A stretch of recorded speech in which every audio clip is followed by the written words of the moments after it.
vamos a ir al libro de Oseas, que es el que continúa dentro de la serie que estamos estudiando del Antiguo Testamento, ¿no? Es la serie de Panorama del Antiguo Testamento.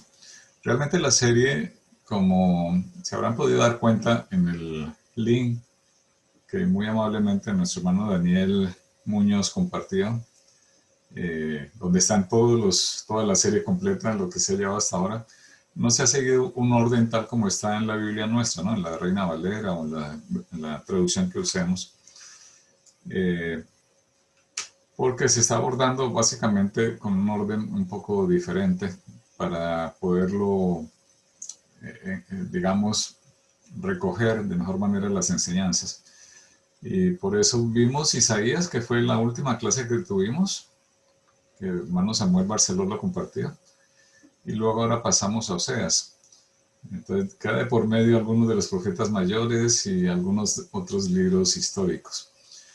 Pero bueno, esa es un poco la característica de este panorama. Lo vamos a estudiar todos en todo caso, así que no hay dificultad en ello.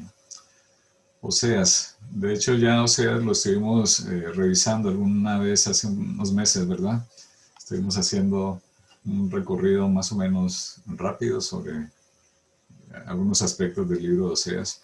Hoy vamos a hacer un panorama más general del libro para entender un poco de qué va el texto y cómo podríamos leerlo de manera fructífera para nosotros, ¿no?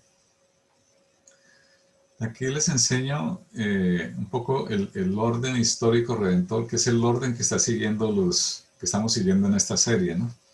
Aquí he tomado alguna diapositiva de Javier, también en su exposición cuando estuvo hablando de Reyes. Y entonces aquí vemos básicamente estos pasos, ¿no? La creación del pueblo de Dios, que básicamente está abordado por esos libros, ¿no? Por el Pentateuco, desde el Génesis hasta Deuteronomio, que es lo que llamamos eso, Pentateuco, por los 5 libros escritos por Moisés. Luego, la segunda serie de textos es el establecimiento del pueblo de Dios. Primero la creación del pueblo de Dios, luego el establecimiento del pueblo de Dios, que lo vemos en los libros de Josué y Jueces, ¿no? Cuando ya el pueblo entró a la tierra prometida, fue conquistada por Josué y luego los primeros gobernantes que hubo en el pueblo, que fueron lo que llamamos los jueces, ¿no? Luego la coronación del rey. En este caso, pues hablamos de Ruth y primero y segundo de Samuel. Estos textos que nos hablan del rey David, del rey Salomón.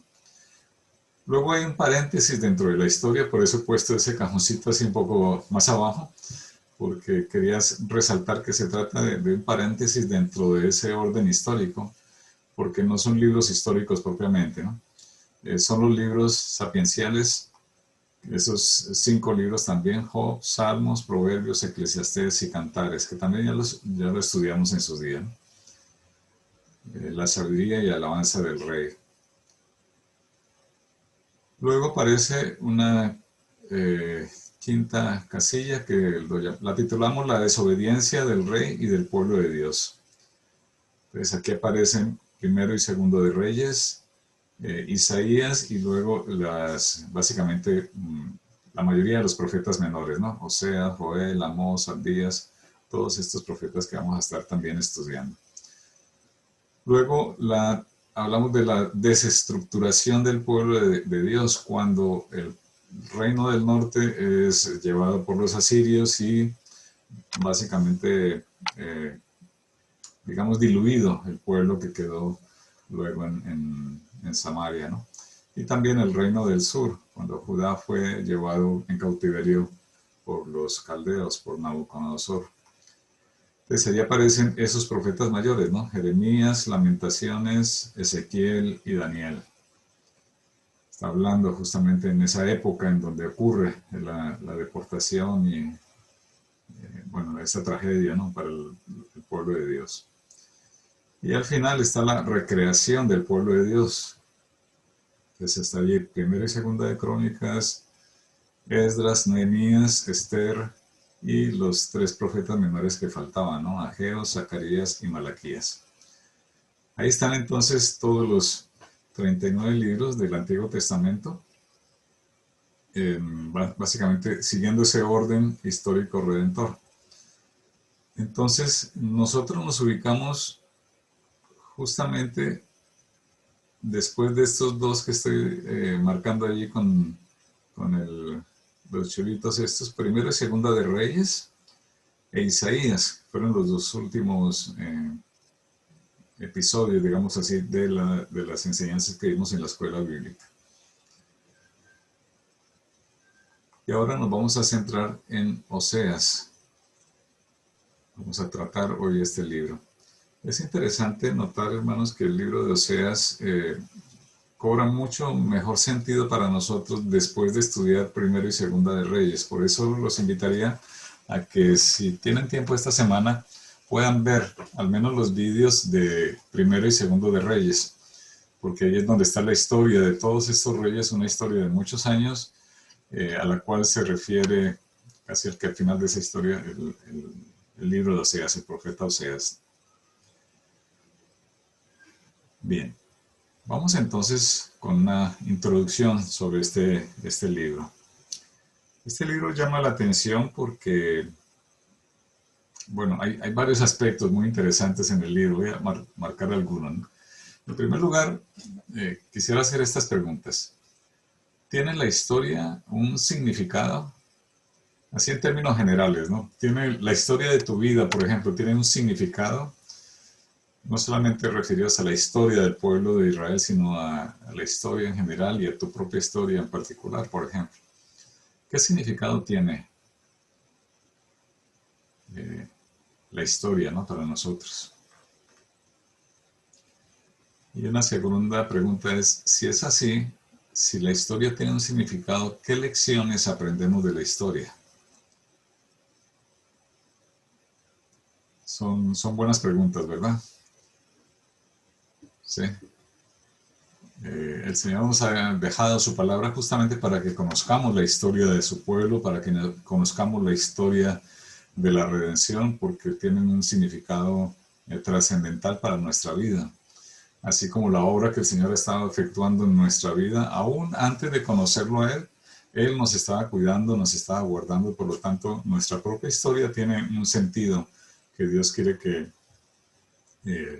pues lo entendamos, ¿no? Que entendamos cuáles son esas lecciones que el Señor ha querido enseñarnos a través de nuestra historia, digamos, privada, pero también a partir de la historia del pueblo de Israel, tal como se aborda en esos libros históricos que hemos estado estudiando, y que de alguna manera Oseas intenta interpretar, ¿no? Ese sentido que tiene la historia del pueblo. Bueno, aquí, si ustedes abren sus Biblias, allí en la primera parte, después de la portada, va a aparecer el índice, ¿no? El índice de las Biblias. No necesariamente corresponden las páginas, pero ese es el orden general que tienen nuestras traducciones en cuanto a los libros del Antiguo Testamento. Entonces aquí hay algo interesante, y es que estos dos libros están relatando, o sea, Primero y Segunda de Reyes, están relatando más o menos unos 400 años de historia del pueblo de Israel. O sea, es bastante extenso, ¿no? Lo que se narra en ese par de libros. Por eso, repito que me gustaría mucho que leyeran o que vieran los vídeos de estas dos exposiciones que se hicieron en su día con esa cantidad de años de la historia de los reyes de Israel. Y luego aparece entonces los profetas, comienzan a aparecer ya a partir de los reyes, porque básicamente los profetas lo que hacen en términos, digamos, sencillos, es presentarnos el comentario de Dios sobre la historia. ¿Sí? Es como cuando nos acercamos a un historiador, ¿no? No al que está narrando la historia, sino al que comenta la historia. Sí, un historiador lo que hace es repasar, conocer la historia, entenderla y luego hacer algunos comentarios sobre esas historias, poner su punto de vista sobre la historia que está presentando. Pues bien, los profetas básicamente lo que hacen es eso, presentar cuál es el comentario de Dios sobre la historia del pueblo, cuál es el balance que Dios hace del trasegar histórico del pueblo, ¿verdad? Bien, entonces aquí tenemos esos 12 profetas menores, desde Oseas hasta Malaquías. Son 12 libros. Menores, vuelvo y repito, por el tamaño del texto, no porque sean menos importantes, sino porque la extensión de cada uno de estos libros es más pequeña que, por ejemplo, Isaías, que tiene muchos capítulos, o Jeremías, ¿no? Son libros largos. En cambio, Oseas, Joel, todos estos profetas menores tienen una extensión más bien cortita, ¿no? De esa manera, estos 12 textos de los profetas normalmente estaban compilados en un solo rollo, ¿de acuerdo? En un solo rollo para los hebreos, y lo llamaban el libro de los 12, básicamente porque contenían pues esos 12 profetas menores, ¿no? Entonces también cuando escuchen ese término del libro de los 12 se está refiriendo a los 12 profetas menores, ¿vale? Bien, eso entonces como un comentario breve de introducción.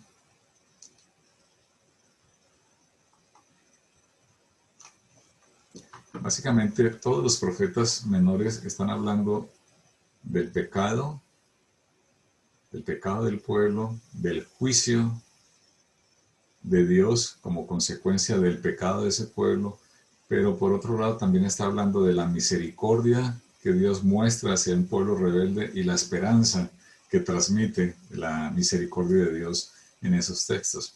Así que los profetas en general tienen esa característica, están hablando de juicio, pero también hablan de esperanza.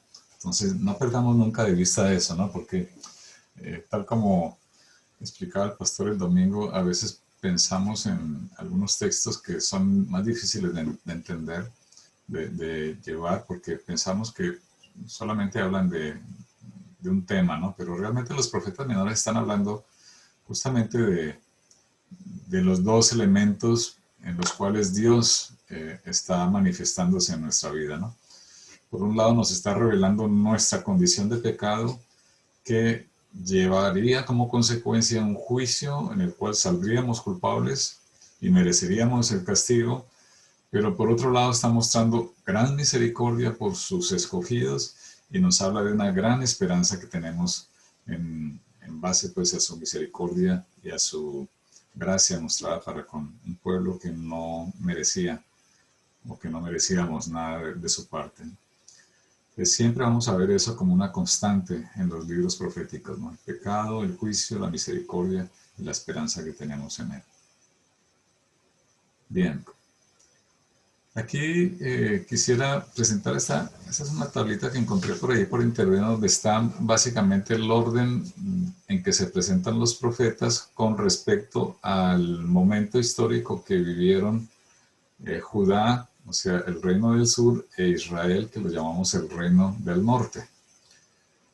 Entonces, Oseas, en particular, está aquí al lado derecho de vuestras pantallas, está hablando básicamente a Israel.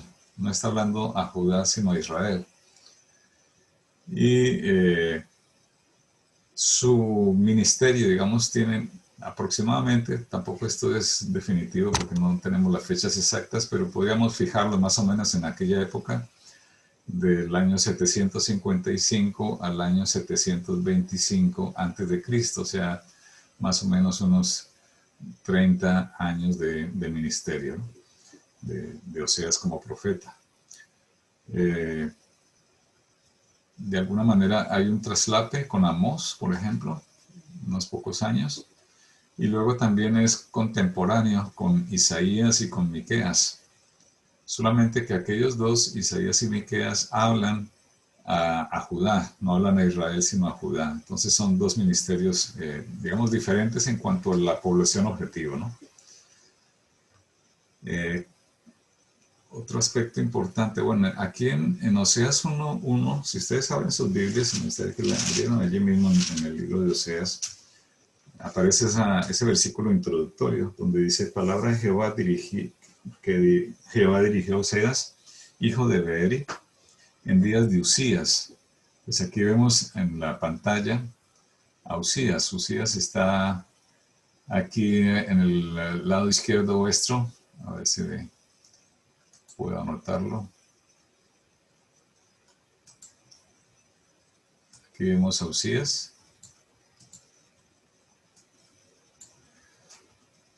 Ahí lo señala entonces y está nombrado aquí también Usías. Luego habla de Jotam, Acaz y Ezequías. Por lo tanto, el ministerio de Oseas realmente se extiende hasta los días de el rey Ezequías de Judá.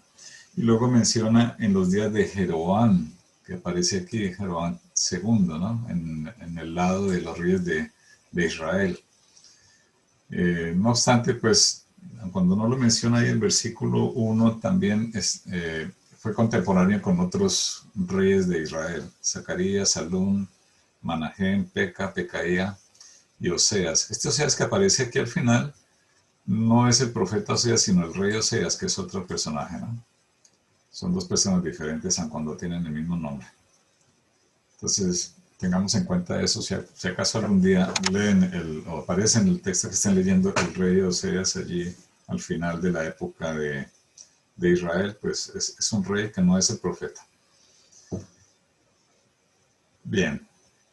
Entonces, esto nos sitúa un poco en el marco histórico, ¿no? De cómo está el tema, porque todos estos profetas pues aparecieron para hablar en su día a diferentes reyes, a los reyes de Israel, a los reyes de Judá o a los pueblos, ¿no?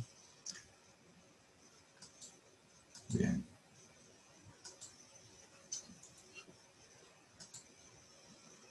Sigamos adelante. Si van teniendo preguntas, con mucho gusto pueden interrumpirme cuando lo crean necesario.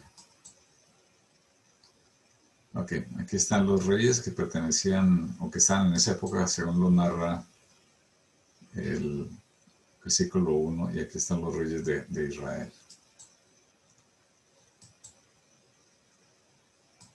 Ok. Bosquejo de Oseas. Hemos visto entonces, los que tienen impreso allí el folletito, verán que hemos hablado del contexto más o menos. Y ahora vamos a hablar del bosquejo. ¿Cuál es el bosquejo de Oseas? Bueno, cuando hablamos de bosquejo es más o menos cómo está estructurado el libro, ¿no? ¿Cuál es la estructura por capítulos? Entonces vemos dos grandes partes que tiene el libro. Una primera parte del capítulo 1 al capítulo 3, todo ello inclusive, que lo podemos titular así, ¿no? Gomer, la esposa adúltera, porque es cuando nos narran esos tres apartados, ¿no? Oseas, Gomer y sus hijos, que está narrado en los versículos, en el capítulo 1 básicamente. Luego el matrimonio del Señor con Israel, que está narrado desde el capítulo 2. Y luego el matrimonio restaurado de Oseas, que es el capítulo 3. Entonces todo ello está haciendo referencia a una sola parte, digamos así, muy distintiva, ¿no? Gomer y la esposa adúltera. Y luego hay una segunda parte que lo podemos llamar Israel, la esposa adúltera. O sea, hay un paralelismo, ¿no? Que el profeta intenta mostrarnos en su libro. Un paralelismo porque básicamente Gomer lo que está es mostrándonos cuál es la condición del pueblo de Israel infiel a Dios, ¿no? Y así como Gomer fue infiel a su marido, a Oseas. Entonces Israel, la esposa adúltera, comprende los capítulos 4 al 14. En esos capítulos 4 al 14 vemos una consistencia en cuanto a su estructura, en cuanto que aparecen reiteradamente tres elementos, ¿no? La acusación de Dios, el juicio de Dios y la misericordia de Dios. Aparece de manera reiterada, la primera vez del capítulo 4 hasta el 6.3, luego la segunda vez desde el 6.4 hasta el 11.11, y la tercera desde el 11.12 hasta el final, hasta el 14.9, son 14 capítulos los de este libro.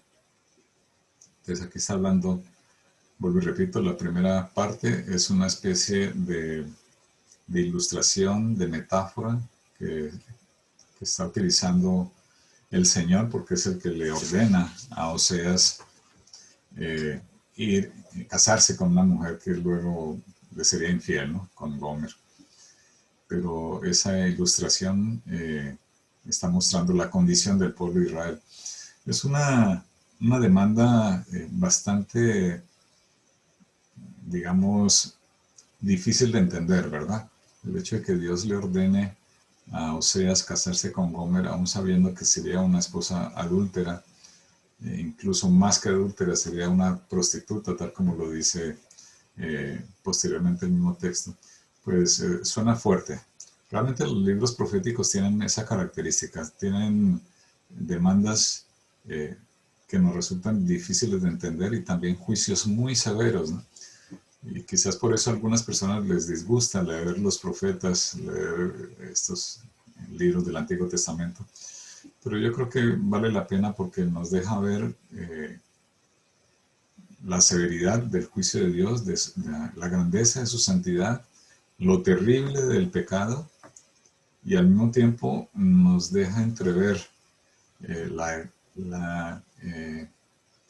expectativa de esa gracia de Dios que es la única, el único medio por el cual podemos ser reconciliados con el Señor. Entonces, cuando entendemos la severidad de un castigo, entonces el perdón de ese castigo es cuando cobra la dimensión correcta, ¿verdad? Cuando pensamos que los pecados pues son livianos, que no tienen ninguna trascendencia, así como cuando a veces pensamos que una mentirilla pequeñita pues no va a tener mucho impacto en la vida de otras personas, pero resulta que sí tiene impacto, que es un pecado que puede hacer mucho daño. Entonces, en la medida que vemos el daño que produce el pecado, nos damos cuenta de lo grave que ha sido el pecado y por lo tanto de la necesidad que tenemos de recibir el perdón, ¿verdad? Entonces yo creo que eso es básicamente el objetivo de los profetas, mostrar la gravedad del pecado para que admiremos mucho más la gracia de Dios al perdonar nuestros pecados por medio de la obra de Cristo. Ese es en términos muy resumidos el objetivo que tienen los profetas menores. A ver, no debería tampoco sorprendernos mucho lo que le ordena el Señor a Oseas, porque también hay otros ejemplos en la Biblia, ¿no? De demandas que son bastante inusuales, ¿no? Por poner un ejemplo que ahora recordaba, el caso de Jeremías. Ustedes recuerdan en un momento de la vida de Jeremías, justamente cuando Jerusalén estaba siendo sitiada por Nabucodonosor, por el ejército caldeo, prácticamente estaban bombardeando a Jerusalén, estaban ya con las piedras allí, la catapulta tirándoles, el pueblo estaba angustiado, estaba pasando hambre, y ya no quedaban prácticamente alimentos en la ciudad, estaban pasando muchísimas penurias, ¿no? El pueblo allí en Jerusalén. Y en ese momento, justamente, el Señor le manda a Jeremías que tiene que comprarse un terreno. Dice, pero ¿quién va a pensar en comprarse un terreno en medio de una guerra cuando sabe que no va a quedar nada allí? Que la ciudad va a ser destruida, que va a entrar el pueblo caldeo, va a derribar los muros, va a quemar el templo y bueno, no va a quedar nada. Sin embargo, el Señor le manda a comprar un terreno. Y Jeremías pues obedece, ¿no? Compra ese terreno, hace la escritura, deja las copias, y la copia de él la deja guardada en un recipiente, ¿verdad? Y un poco la orden de Dios iba encaminada a mostrar que había una esperanza para el pueblo, que iba a volver otra época en la historia del pueblo en que se volvería a vender y a comprar, donde otra vez había construcciones, habría vida, ¿no? en la ciudad. Entonces era una señal, ¿no? Una señal de esperanza. Sin embargo, pues fue una petición bastante inusual, ¿no? Yo no sé nosotros qué haríamos, ¿no? Si estuviésemos viviendo por allí en algún país que anda en guerra y que nos pidiesen comprar una casa cuando toda la ciudad está destruida, pues diríamos, esto sería una pésima inversión, ¿no? Yo nunca compraría una casa aquí cuando muy seguramente va a terminar derruida por las bombas y los ataques del enemigo. Ese es otro ejemplo, ¿no? Tenemos otro que es el caso de Ezequiel. Ezequiel le ordenan, entre otras cosas, el Señor le ordena dos cosas que son muy inusuales. Una de ellas es que Ezequiel debería, dice, acostarse sobre su lado izquierdo, le manda el Señor, durante 390 días. ¿Sí? Y dice que iba a poner como que iba a estar atado allí, o sea, no se podía girar. No sé ustedes cuando duermen, yo me giro varias veces en la noche, ¿no? Para el lado izquierdo, el lado derecho, porque se cansa uno el ratito de estar de un solo lado. Pero a Ezequiel, el Señor le manda, tienes que estar allí 390 días acostado sobre el lado izquierdo. Y así fue, ¿no? Y cuando terminó eso, porque cada día esto significa uno de los años del Reino del Norte, y luego tenía que recostarse sobre el lado derecho 40 días, igualmente atado allí sin poderse girar a un lado y el otro. Es una demanda un poco inusual, pero estaba ilustrando, ¿no? Toda la paciencia que tuvo el Señor con el pueblo, tantos años, ¿no? Aguantando, soportando la rebeldía de un pueblo, y ya llega el momento en que había que ilustrar esa paciencia que el Señor tuvo con el pueblo de Israel y también con el pueblo de Judá. Luego también a Ezequiel le dice el Señor, ahora aquella persona en la que se deleitan tus ojos va a morir repentinamente. Está hablando de su esposa, ¿no? De la esposa de Ezequiel. Murió efectivamente, pero él le manda que no podía hacer duelo por su mujer. Tenía que ni siquiera llorar, ni siquiera hacer lamentos por ella, sino tenía que levantarse con sus sandalias puestas y salir de la ciudad, ¿no? Eso estaba mostrando también al pueblo un poco lo que iba a acontecer. Entonces son demandas que el Señor hace en las historias de los profetas con el fin de ilustrar verdades mucho más profundas, ¿no? Y fueron demandas de verdad que resultan complicadas. Hoy si el Señor nos demandara ese tipo de cosas, nos costaría mucho obedecer, ¿no? Pero en este caso eran hombres de Dios que el Señor había escogido y pues ellos sencillamente obedecían porque sabían, conocían quién era Dios, ¿no? Y por eso Oseas obedece, Jeremías obedece, Ezequiel obedece, así como Abraham obedeció cuando el Señor le mandó a sacrificar a su hijo. Fue allí, ya lo tenías acostado allí sobre el altar para sacrificarlo, ¿lo recordáis? Y tantas otras demandas, ¿no? Elías, por citar solamente ejemplos. Bueno, entonces ahí tenemos el bosquejo de Oseas. Vamos a intentar ir avanzando en ese bosquejo. ¿De acuerdo? Ok, bueno, aquí hago alguna presentación sobre esas tres partes, ¿no? Acusación, juicio y misericordia. ¿Cuáles son las palabras que normalmente aparecen en el texto? Por ejemplo, acusación es presentar cargos, acusar, alegar, contender, ¿sí? Por ejemplo, si abrimos la Biblia y en el capítulo 4 de Oseas, el versículo 1, dice, oíd la palabra de Jehová, hijos de Israel, porque Jehová contiende con los moradores de la tierra. Aparece ese cargo, ¿no? Esa acusación. Estoy contendiendo con vosotros. Voy a pelearme con vosotros, en otras palabras, ¿verdad? Está la acusación. El juicio también aparece identificado con algunas palabras, ¿no? Tocar bocina, tocar trompeta, por ejemplo, aparecen varias oportunidades también allí. Pero a la vez aparece la misericordia, ¿no? Todavía, después de andaré, volveré, vuelve, oh Israel, y en forma reiterada usa estos términos para hablar de que el Señor todavía tiene misericordia de su pueblo. Es la parte de la misericordia la que comentamos hace un momento. Bien. Oseas 1 al 3. Entonces vamos a la primera parte, ¿no? Gomer, la esposa adúltera, capítulo 1 al 3. Es una extraña historia de amor, una historia de amor extraordinaria, ¿no? Es una pareja, Oseas y Gomer, en la cual la mujer le es infiel y va teniendo hijos. Quizás alguno de ellos ni siquiera era del propio Oseas. Se aparta de su marido y se va detrás de sus amantes, ¿no? Tal como lo narra esos primeros 3 capítulos del libro de Oseas. Es una historia bastante cruda, ¿no? Cuando la leemos, wow, nos deja atónitos porque es muy, muy cruda, pero es una ilustración tan clara de cómo es nuestro corazón y cómo le damos la espalda al Señor en nuestra rebeldía contra Él y le somos infieles, pero el Señor continúa amándonos a pesar de nuestra infidelidad. Así que vemos dos ilustraciones. En primer lugar, el matrimonio de Oseas con Gomer, que es una mujer infiel. Ahí aparecen los versículos 1, en el capítulo 1, versículos 2 y 3. Dice, dijo Dios a Oseas, ve, toma por mujer a una prostituta y ten hijos de prostitución con ella, porque la tierra se prostituye apartándose de Jehová. Entonces, evidentemente usa un lenguaje también bastante severo, ¿no? Bastante crudo.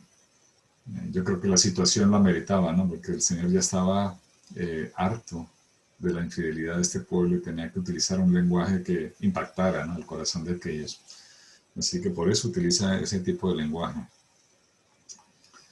La rebelión del pueblo de Israel es tan horrible y al mismo tiempo tan personal que Oseas la describe con la imagen desgarradora de la adulteria. Y no de cualquier tipo de adulterio, ¿no?, como comentaba hace un momento. Oseas utiliza la imagen de la prostitución. Y hay dos elementos que quiero señalar de esta frase, ¿no? En primer lugar, es una rebelión horrible. Horrible. ¿Por qué? Porque está hablando de infidelidad.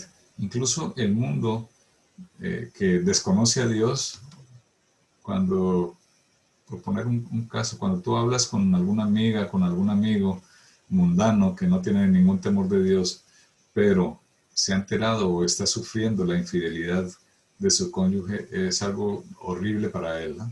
Es algo detestable, ¿no? Incluso para los pecadores, para los impíos, mucho más para el creyente, ¿no? Así que esa rebelión del pueblo de Dios es una rebelión horrible, ¿no? Pero por otro lado es muy personal porque estamos siendo infieles a Dios, ¿no? El pueblo estaba siendo infiel a Dios. Estaba deteriorando una relación íntima, ¿no? Es un conocimiento personal que tenemos con Dios y por lo tanto cuando nos rebelamos contra Él estamos atacando a Dios como persona, ¿no? No es solamente algunas normas que Él dicta, sino a Él como persona lo estamos siendo infieles. Por eso decía hace un rato, ¿no?, que estas historias de los profetas están apuntando justamente a la gran, si me permiten el término que lo utilizo a veces, la gran pecaminosidad del pecado, ¿no? El pecado no es algo trivial, no es algo pasajero, no es algo al cual podamos ponerle excusas, es algo que realmente es detestable a los ojos de Dios, ¿no? Es horrible, por eso utilizo esa palabra. Y esa imagen desgarradora del adulterio que, vuelvo y repito, nos toca las fibras más íntimas, ¿no? Cuando se habla de infidelidad, se habla de ese tipo de cosas. Pero ¿qué pasa? Oseas la ama. Oseas ama a su esposa, ama a Gomer. Y este amor de Oseas por aquella mujer es un símbolo de lo que ocurre a una escala muchísimo mayor. ¿Sí? ¿Por qué? Porque Israel ha estado jugando a la infidelidad, al adorar a otros dioses. Eso es lo que ha estado haciendo Israel durante muchísimos años.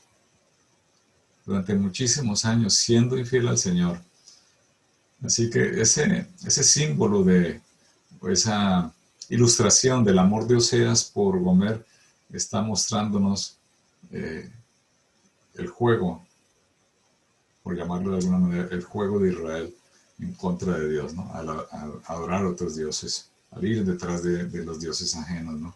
Al crearse ídolos en su propio corazón e ir detrás de ellos, ¿no? Pero hay también otra verdad. Dios siempre ha amado a su pueblo. Así como Oseas ama a Gomer, la perdona una y otra vez, la rescata, la vuelve a cuidar, la vuelve a conquistar. De la misma manera, Dios siempre ha amado a su pueblo. Aun cuando esto no signifique que Él pase por alto el pecado.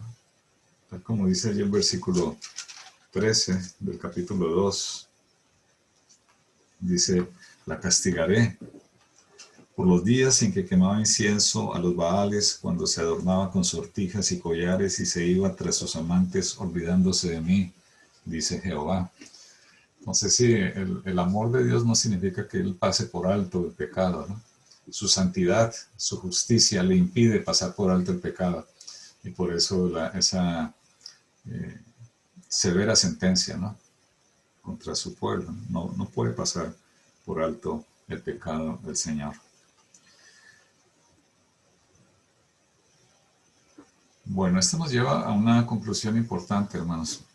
Es que, como en el caso de Gomer no hizo absolutamente nada para merecer el amor de Oseas, para merecer que Oseas fuese detrás de ella, cuidándola, dándole lo que necesitaba, y fuera de eso, irla a rescatar otra vez, a pagar un precio para sacarla de su esclavitud. Gomer no merecía eso de Oseas. De la misma manera, el amor de Dios hacia nosotros no se gana, no podemos ganárnoslo. Lo recibimos no por ser fieles a Dios, sino por la gran misericordia que el Señor tiene con nosotros. Nuestro rol no es el rol de Oseas, el esposo amoroso y fiel, sino más bien nuestro rol en la historia que se está ilustrando aquí es el rol de Gomer, ¿no? Y esto nos lleva entonces a entender que el amor de Dios es libre y misericordioso. Y esa es una gran noticia, hermanos. Esa es la noticia que nosotros llamamos el Evangelio, ¿no? La gran noticia de que Dios nos ha amado a nosotros, siendo nosotros iguales que Gomer. Rebeldes contra Dios, infieles contra Dios, dándole la espalda, yéndonos detrás de otros dioses, siéndole muy infiel. Y el Señor, ¿qué ha hecho? Nos ha amado con un amor eterno. Por lo tanto, está hablando de esa gran buena noticia. Así que deberíamos reflexionar, hermanos, sobre esta historia, la historia de Oseas y Gomer, porque es un espejo para vernos nosotros allí y meditar sobre cómo el pecado en tu vida, en mi vida, no es otra cosa que infidelidad a Dios. Y luego también, después de reflexionar en eso, regocijarnos, ¿no? Regocijarnos en que Él nos ha rescatado, pagando un precio altísimo, ¿no?, que es la muerte de Cristo en la cruz. Y yo creo que por eso es tan importante, ¿no?, leer incluso estos libros que yo sé que nos resultan difíciles en algunos casos, pero son importantes porque nos están hablando del Evangelio, nos está hablando de la misericordia de Dios aplicada a un pueblo que no merecía en absoluto su amor, ¿no?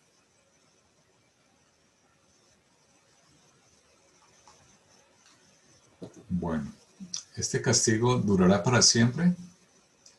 No. Dios sería justo si así fuese, ¿verdad? Si el castigo de Dios durara para siempre, sería igualmente justo el Señor.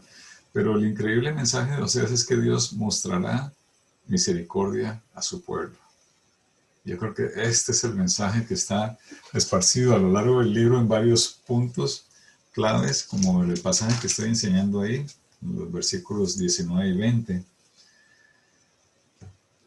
Si tienen la Biblia abierta, lo dice allí. Si alguien quiere leerlo, hermanos, los versículos 19 y 20 del capítulo 2. Yo lo tengo, Jairo. Vale. Te desposaré conmigo para siempre. Te desposaré conmigo en justicia, juicio, benignidad y misericordia.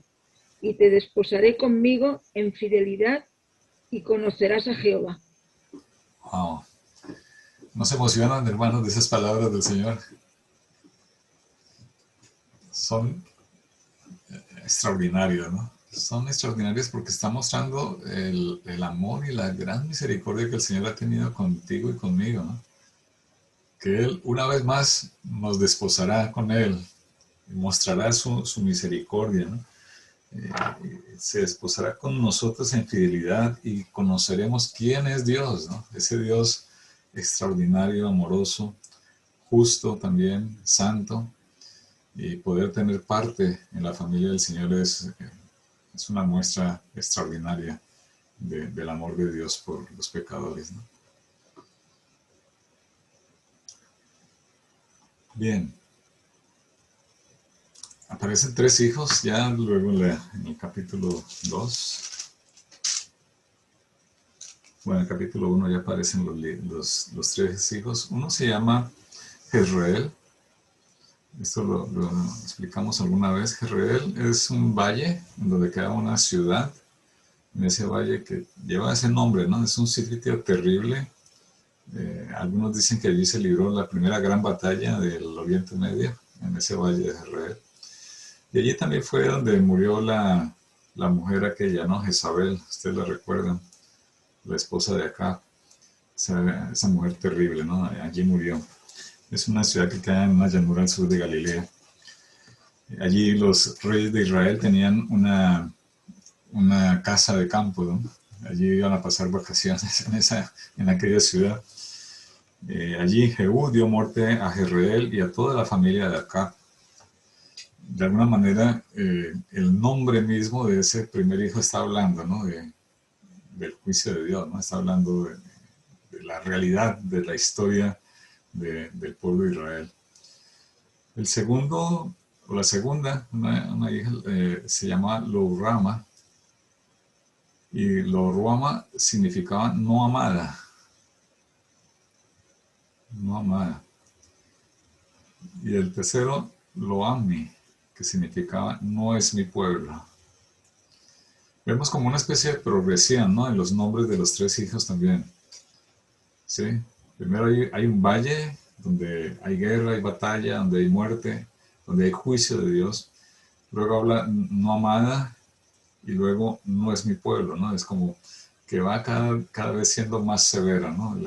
El juicio del Señor, ilustrado en esos 3 nombres, ¿eh? Jezreel, Lo-Ruama y Lo-Ammi.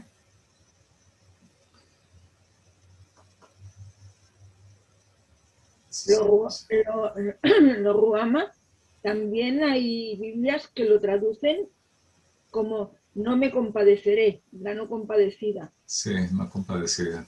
Sí. No amada, no compadecida. Sí, parece que estaba vaticinando de alguna manera que ya estaba la copa llena, ¿no? Sí. Sí, sí. Bien. Con esos 3 nombres, básicamente lo que está diciendo el Señor es que está desechando a su pueblo y el juicio ya es anunciado, ¿no? A través de esos 3 nombres ya comienza el juicio a ser anunciado, aquello que comentábamos, ¿no? Del juicio, ¿no? De la sentencia en primer lugar, del juicio, pero luego la misericordia. Pero al mismo tiempo Dios es fiel y clemente, ¿eh? Y ahí entramos al capítulo 3. El capítulo 3 es el más cortico de todos, pero es el más extraordinario también. Es como el centro de la misericordia del Señor. Leemos allí. Bueno, de momento vamos a leer los versículos 4 al 5. Si alguien quiere leer esos 2 versículos. Yo los leo, pastor, si quiere. Vale, bien. Porque muchos días estarán los hijos de Israel sin rey, sin príncipe, sin sacrificio, sin estatua, sin efod y sin terafines. Después volverán los hijos de Israel y buscarán a Jehová su Dios y a David su rey, y temerán a Jehová y a su bondad en el fin de los días. Bueno, es en una frase cortita allí un poco toda la historia, ¿no? De lo que estamos contando. Sí, va a haber tiempo en donde ya no habrá nada, no habrá sacrificio, no habrá rey, no habrá príncipe, no habrá pueblo, básicamente. No habrá nada de lo que el Señor había establecido como ese vínculo que establecía entre el pueblo y Dios, ¿no? Que eran estos elementos sacrificiales y estos símbolos del templo. Pero dice después, otra vez, al final de los días, volvería otra vez, ¿no? Es interesante porque este es una profecía mesiánica, ¿no? Está hablando refiriéndose a David, pero David ya habían pasado más de 200 años de David, o sea que está hablando de otro David, ¿no? Del David verdadero que es el Señor Jesucristo, ¿no? Sí, está hablando de buscarán a Jehová su Dios y a David su rey, ¿no? Está hablando de Cristo como rey. Y temerán a Jehová y a su bondad hasta el final de los tiempos, ¿no? Justamente es una profecía mesiánica, está hablando de Cristo y la redención, ¿no? Pastor, una pregunta. Sí, Angie. Buenas tardes. Em, ¿qué son terafines? ¿Son como serafines? Sí, eran las figuras que aparecían allí en el templo. ¿Recuerdas que habían unas figuras y unos instrumentos? Por ejemplo, el efod era un instrumento que se tocaba en el culto a Dios, ¿no? Sí. El Sí, terafín. el efod sí, pero el terafín nunca lo Sí, había oído. O no me había percatado terafín. Vale. Eran como figuras. sí. ¿De estas de las cortinas, pastor? ¿O no? ¿Cómo dices? ¿De las cortinas? Porque habían hecho unos dibujos también en las cortinas para el tabernáculo. No, no es eso. No, Ah, no entendería que sea esto. Entonces, el versículo 4 y el versículo 5 son contrapuestos, ¿verdad? Hay una época de separación de Dios y luego hay una época de acercamiento nuevamente al Señor. Bueno, buscaré luego, para responder a Angie, mejor buscaré el significado del terafín, que ahora mismo no lo tengo aquí a la mano. Ya te lo contaré. gracias, pastor. Bien.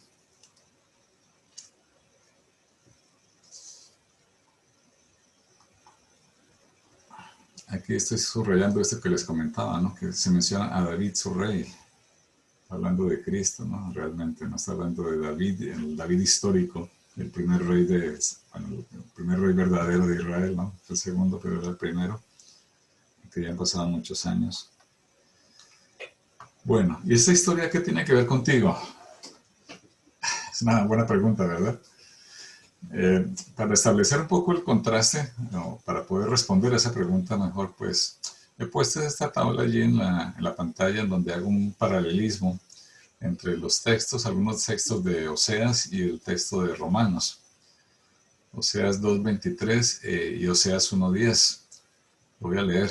Dice, y la sembraré para mí en la tierra y tendré misericordia de lo Ruama y diré a Loami, tú eres pueblo mío, y él dirá, Dios mío. Vemos allí la restauración, ¿no? Otra vez usando esos símbolos de los nombres de los hijos de Oseas y de Gomer. Y el 1:10 dice, con todo, será el número de los hijos de Israel como la arena del mar, que no se puede medir ni contar. Y en el lugar en donde les fue dicho, vosotros no sois pueblo mío, les será dicho, sois hijos de Dios viviente. Esa esperanza, ¿no? Gloriosa de la restauración. Ese texto es citado por Pablo en la carta a los Romanos, allí en los versículos 22 al 26. Hace una pregunta larga, ¿no? Pablo dice, ¿y qué? Si Dios, queriendo mostrar su ira y hacer notorio su poder, soportó con mucha paciencia los vasos de ira preparados para destrucción, y para hacer notoria las riquezas de su gloria, las mostró para con los vasos de misericordia que él preparó de antemano para gloria, a los cuales también ha llamado, esto es, ¿a quién?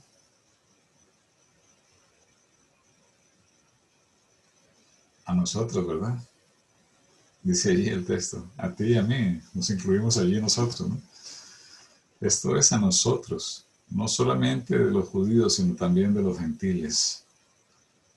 Noten cómo interpreta el apóstol Pablo la profecía de Oseas, porque después de hacer esa pregunta, es una pregunta retórica, una pregunta básicamente que invita a la reflexión, en la cual entonces nos incluye a nosotros, aun cuando vivimos muchísimos años después de Oseas, y al final, después de la pregunta dice, como también en Oseas dice, llamaré pueblo mío al que no era mi pueblo, y a la no amada, amada.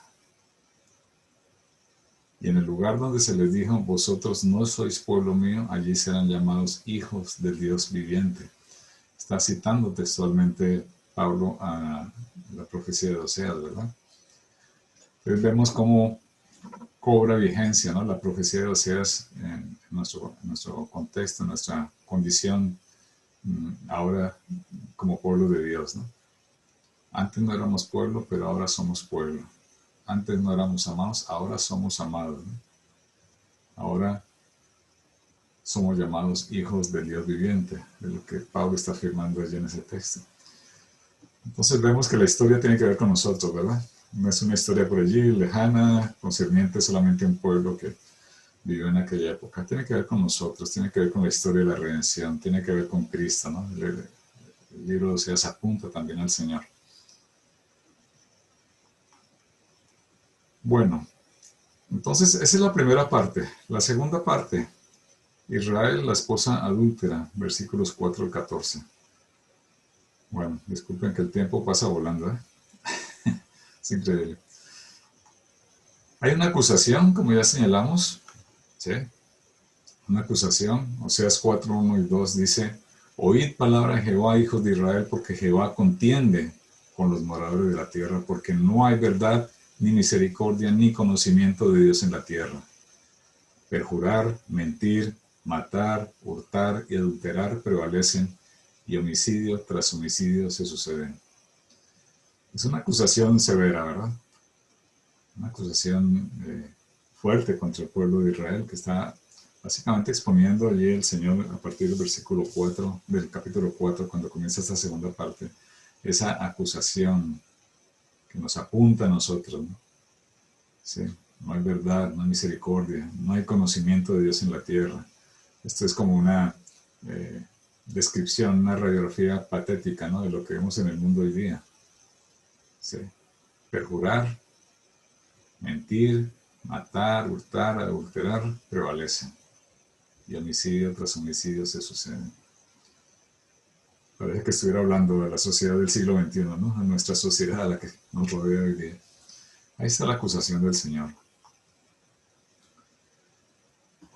¿Por qué tanta maldad? Nos preguntamos. ¿Cuál es el diagnóstico? No se alcanza a apreciar muy bien la foto de atrás, pero es un médico que tiene una radiografía que está mirando allí.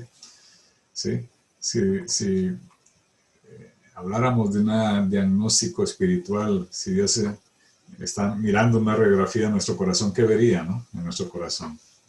¿Cuál sería el diagnóstico? ¿Sí? El diagnóstico es ese que aparece allí, una falsa adoración, una idolatría, ¿no? Y eso es lo que apunta allí. Cuando leemos, no lo vamos a leer ahora mismo, pero ahí mismo en el capítulo 4, a partir del capítulo 4, versículo 4, habla de eso, ¿no? El pueblo es como los que se resisten al sacerdote, ¿no? Van allí, está acusando a los sacerdotes, está acusando a los profetas, dice que el pueblo fue destruido porque le faltó conocimiento. Y con base en esa falta de conocimiento, entonces hay una falsa adoración. ¿Por qué? Porque el pueblo va y hace 1000 cosas en sacrificios, supuestamente de culto a Dios, pero realmente es una falsa adoración porque su corazón está lejos de Dios. Y más bien su corazón está lleno de amor por los ídolos que ellos tenían, ¿no? Amor por el dinero, amor por la injusticia, amor por los placeres del mundo. Esa es la razón de la imagen del adulterio en los primeros capítulos del libro, porque la idolatría es, en realidad, un adulterio espiritual, ¿no? Estamos siendo infieles al Señor. Cuando tenemos ídolos en el corazón y lo alimentamos con nuestro pecado, estamos siendo infieles al Señor. Esa es la radiografía del corazón del pueblo. El segundo aspecto es el juicio. Juicio, por ejemplo, el que aparece en 5, 8, 9, dice: tocad bocina en Gabaa, trompeta en Ramá, sonad alarma en Bedabén, tiembla, oh Benjamín. Efraín será asolado en el día del castigo, y las tribus de Israel hice conocer la verdad. Y hay una sentencia, ¿no? Realmente el juicio es un tono predominante también en el texto de Oseas, ¿no? Hay un juicio severo de parte del Señor porque su copa se ha llenado y parece que su paciencia se hubiese agotado, ¿no? Entonces hay una sentencia de parte del Señor. Es esta que que está relatando estos versículos, pero tantos otros. Si lo leemos con calma, cada uno de los versículos de Oseas está hablando de en parte de ese juicio, ¿no? Ese juicio se cumplió. Ese juicio del que habla Oseas allí se cumplió. No vamos a leerlo tampoco, pero en Segunda de Reyes, el capítulo 17 nos habla del cumplimiento de ese juicio. Cuando los asirios, ese imperio que había en aquel entonces, vino y destruyó el reino de Israel. Y eso ocurrió pocos años después de la predicción que estaba haciendo Oseas en esta profecía, ¿no? Había puesto un dibujo de los asirios, es un dibujo histórico, ¿no? Como los asirios andaban en carros y batallaban y mataban a todo lo que se ponía, ¿no? Y eso fue lo que sucedió con el pueblo del norte, con el pueblo de Israel. Fueron asolados por los asirios, fueron destruidos por los asirios. Así que se cumplió, ¿no?, la sentencia del Señor. Pero luego está la voz de esperanza, ¿no? Esa voz de esperanza. Entonces, hablando de la misericordia. Oseas 6, 1, 2 dice: venid y volvamos a Jehová, porque Él arrebató y nos curará, hirió y nos vendará. Nos dará vida después de 2 días, y en el tercer día nos resucitará, y viviremos delante de Él. Bueno, no he llegado a pensar hasta ahora que lo leo nuevamente, ¿no?, cuando habla del tercer día de la resurrección, ¿no? Quizás apunta también a la resurrección de Cristo. Por el momento, dejémoslo en que hay una esperanza, ¿no?, en el pueblo. Sin embargo, hay que tener en cuenta que este arrepentimiento del que habla estos versículos 6, 1 y 2, es un arrepentimiento no genuino, ¿no? Y el Señor se da cuenta también de ese arrepentimiento que no es genuino. El pecado luce bien en la oscuridad, ¿verdad? Allí en el interior de nuestro corazón, nadie lo ve, seguramente lo hacemos, pecamos, pensamos mal en la oscuridad, y allí luce bien el pecado. El arrepentimiento, ¿qué es lo que hace? Trae el pecado a la luz, es como si lo presentara a la luz, ¿no? Lo expusiera a la luz, y entonces sale esa imagen del pecado cuando se presenta a la luz. Y una observación es que debemos exponer nuestro pecado a través de nuestra análisis, de nuestra introspección, de nuestra reflexión, ¿no?, a la luz de lo que el Señor nos enseña, y obviamente a través de la oración, en principio, ¿no?, esa oración que confiese nuestro pecado y que meditemos en la palabra del Señor para que entendamos cuál es nuestra condición. Estamos hablando entonces de un arrepentimiento, arrepentimiento genuino del que habla el Señor.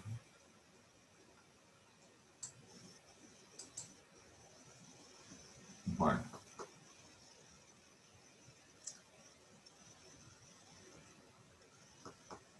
Pero cuidado, y aquí hago énfasis, ¿no? Cuidado con el falso arrepentimiento. Notemos que dice enseguida, ¿no? Enseguida en el mismo capítulo 6, versículos 4 y 6 dice: ¿qué haré a ti, Efraín? ¿Qué haré a ti, oh Judá? La piedad vuestra es como nube de la mañana y como el rocío de la madrugada que se desvanece. No es una piedad genuina, está diciendo el Señor. Es algo pasajero, un poco para ver si las cosas mejoran, ¿no? Por esta causa los corté por medio de los profetas, con las palabras de mi boca los maté, y tus juicios serán como luz que sale. Porque misericordia quiero y no sacrificio, y conocimiento de Dios más que holocaustos. Ese versículo que también no sabemos de memoria, ¿no? Misericordia quiero y no sacrificios. Así que ojo con el arrepentimiento falso. Debemos cuidarnos de ese arrepentimiento que solo sea de labios hacia afuera, pero no sea un arrepentimiento que brota de un corazón realmente constreñido, ¿no?, por el pecado y con deseo de transformación, ¿no? El pecado desafía el amor. El arrepentimiento ofrece lo contrario, la restauración, ¿no? Esa restauración, una perfecta comunión con el Señor, tal como lo hice un poco más atrás, ¿no? Ustedes, les hablé del capítulo 3, que era el capítulo más bonito del libro de Oseas, en cierto sentido, ¿no? Los versículos 1 y 3, si alguien lo quiere leer.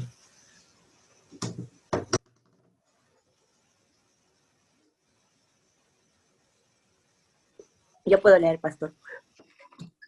Sí.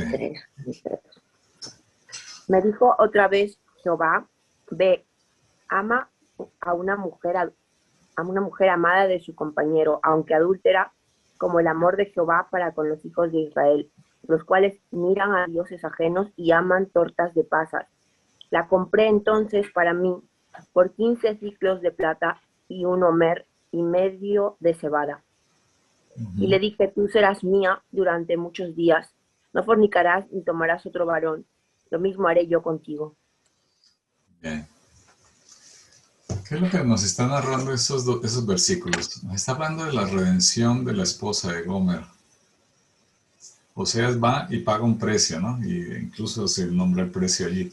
Paga un precio para recuperarla de esa esclavitud en la que se encontraba después de que sus amantes la abandonaron, ¿no? Vuelve y paga ese precio y está hablando de la redención, ¿no? Y Dios hace exactamente lo mismo con nosotros. Aunque juzgaría a todo el pueblo de Israel, también compraría la vida de su verdadero pueblo y los volvería a su comunión con Dios. Y aquí otra vez hago este paralelismo entre dos pasajes importantes. De la mano, dice Oseas 13:14, de la mano del Seol los redimiré, los libraré de la muerte. Oh muerte, yo seré tu muerte y seré tu destrucción, oh Seol. La compasión será escondida de mi vista. También es un pasaje precioso, ¿no? Es de aquellos que debemos subrayar. ¿Sí? Oh muerte, yo seré tu muerte y seré tu destrucción, oh Seol. Y este pasaje se refiere a 1 Corintios 15, 55, aquel capítulo de 1 Corintios que habla de la resurrección, ¿no? Cuando Pablo dice, ¿dónde está, oh muerte, tu aguijón? ¿Dónde, oh sepulcro, tu victoria? Si es que Cristo ya ganó la victoria sobre la muerte, ¿no? Por eso, cuando el profeta dice, oh muerte, yo seré tu muerte, es como escuchar al Señor Jesucristo decir eso, ¿no? Esas mismas palabras. Oh muerte, yo seré tu muerte. ¿Sí? Y seré tu destrucción, oh Seol. Cristo venció la muerte, queridos hermanos. Y en la muerte, en la victoria de Cristo sobre la muerte, está también nuestra victoria sobre la muerte eterna. Así que tenemos esa esperanza gloriosa, ¿no? De que aquel mensaje de esperanza de Oseas, que se cumple en Jesucristo, es nuestro también por la obra de redención de nuestro Dios para nosotros. Así que es una palabra de gran esperanza para nosotros, ¿no? Puesto que Jesús se levantó de la tumba, la muerte ya no tiene poder sobre los que creen. Dios paga el rescate de su propia justicia, que su propia justicia requiere, sacrificando a su Hijo. Y nosotros los creyentes somos libres. Así como Gomer fue libre, porque Oseas fue y pagó su precio para ser rescatada, así Dios envió a su Hijo para pagar el precio de nuestra libertad. Y ahora hemos sido desposados con Cristo, ¿no? Tal como narra allí esos pasajes, ¿no? del capítulo 3 de Oseas. Así que hay una preciosa esperanza, ¿verdad, hermanos? En esta redención de parte del Señor. Esa esperanza, ¿no? El amor inigualable de Dios por su pueblo. Y con esto vamos cerrando. Dice Oseas 11, del 8 al 11. ¿Cómo podré abandonarte, oh Efraín? ¿Te entregaré yo, Israel? ¿Cómo podré yo hacerte como Adma o ponerte como Seboín? Mi corazón se conmueve dentro de mí y se inflama toda mi compasión. No ejecutaré el ardor de mi ira, ni volveré para destruir a Efraín, porque Dios soy y no hombre, el santo en medio de ti, y no entraré en la ciudad. En pos de Jehová caminarán. Él rugirá como león, rugirá y los hijos vendrán temblando desde el occidente. Como ave acudirán velozmente a Egipto y de la tierra de Asiria como paloma, y los haré habitar en sus casas, dice Jehová. Bueno, esa es la voz de esperanza para nosotros, hermanos. Sí, que Dios no ejecutará el ardor de su ira sobre nosotros. porque Él es Dios y no hombre, y Él es el Santo de Israel.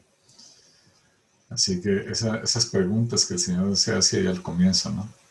Son preguntas de muchísima esperanza, ¿no? ¿Cómo podré abandonarte? ¿Te entregaré yo? ¿Cómo podré hacerte o ponerte como cebollín? Mi corazón se conmueve dentro de mí y se inflama toda mi compasión. Cuando el Señor nos llama al arrepentimiento, está mostrando que su corazón está inflamado, está henchido de compasión por nosotros, y por eso Él nos llama al arrepentimiento. Y en eso debemos tener esa gratitud al Señor, ¿no? Por ese amor tan extraordinario que el Señor ha tenido por su pueblo. Bien, hermanos, pues dejamos por aquí la clase. Este es un resumen a vuelo de pájaro, ¿no? Del libro de Oseas. Son 14 capítulos. Valdría la pena leerlos y, bueno, y entender todo el texto. Pero yo creo que mirándolo así en un sentido general nos da una mejor capacidad, ¿no? Para cuando entremos a leerlo, poderlo ver con un rostro diferente, ¿no? Un rostro de gratitud y esperanza por la obra salvadora de nuestro Señor.